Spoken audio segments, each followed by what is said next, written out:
अस्सलाम वालेकुम रहमतुल्लाहि बरकातुहू। प्यारे बच्चों, चलिए ऑनलाइन दरस तदरीस में आप तमाम का इस्तकबाल है। प्यारे बच्चों, आज हम उर्दू बाल भारती जमात दुआम की किताब से ये जो कहानी है चालाक लोमड़ी, पेज नंबर 1 ये सुनते हैं। बहुत सबक आमोज कहानी है ये। तस्वीरों की मदद से हम इस कहानी को समझेंगे।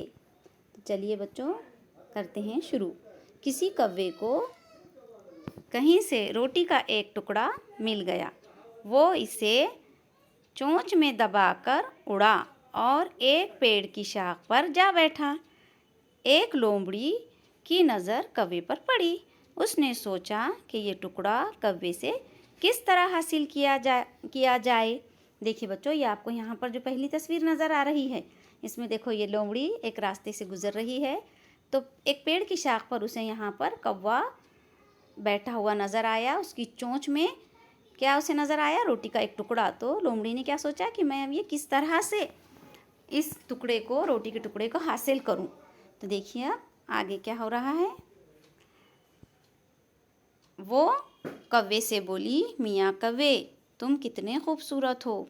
तुम्हारे पर कितने काले और चमकदार हैं। तुम्हारी आवाज़ कितनी मीठी है। मेरा दिल चाहता है तुम्हारा गाना सुनूं।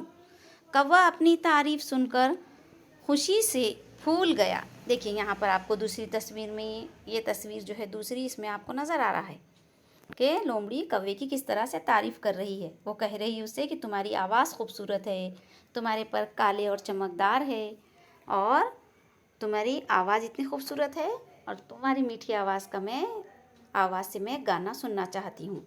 कौवा अपनी तारीफ़ सुनकर बहुत खुश हो गया। अब देखिए आगे।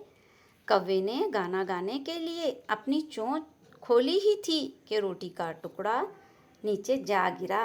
कौवा टुकड़ा उठाकर लोमड़ी ये जा वो जा। कौवा बेचारा मुंह देखता रह गया।